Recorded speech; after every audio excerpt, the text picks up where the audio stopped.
Halo teman-teman semua. Jadi kali ini kita bahas dulu soal controller ya. Di video sebelumnya kan kita bahas tentang modul ya. Sekarang kita bahas tentang controller. Oke, jadi apa itu controller? Nah, teman-teman boleh kunjungi langsung ke dokumennya docs.nestjs.com.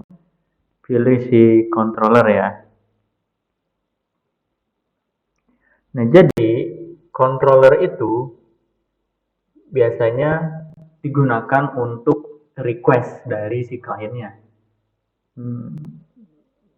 Misal kita lihat contoh di sini ya.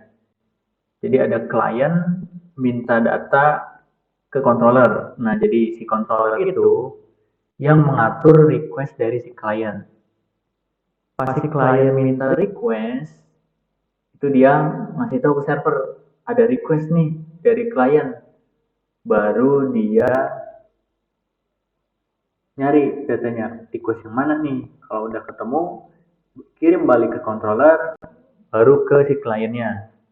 Atau gampangnya gini, kita mana ya? Oke, gampang. Misal di sini kita punya user ya, user. Di sini user. Wah, jelek sekali. Oke, ini user. Nah, user itu dia request.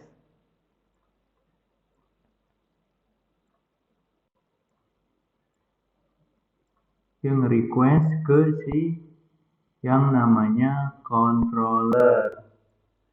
Ini controller.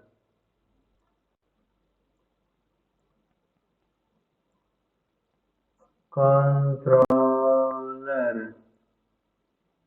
Nah, dari si controller ini dia bilang ke si server. Ini server misalnya ya. Ini server. Nah, user request ke si controller. Controller dia ngirim request yang dari user. Jadi si controller itu bilang, ada request nih. Ada request dari user. Nah, si server itu nyari dulu. Nyari ke, misal ke database. Cari ke DB. Ini tuh cari. Nah, dia cari ke DB, udah ketemu nih datanya.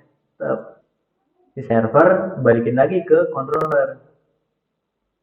Nah, waktu si server udah balikin ke controller, si controller balikin lagi ke si user. Bilang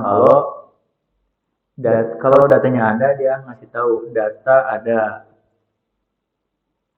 Datanya ada. Jadi data yang ada itu dikirim ke si usernya.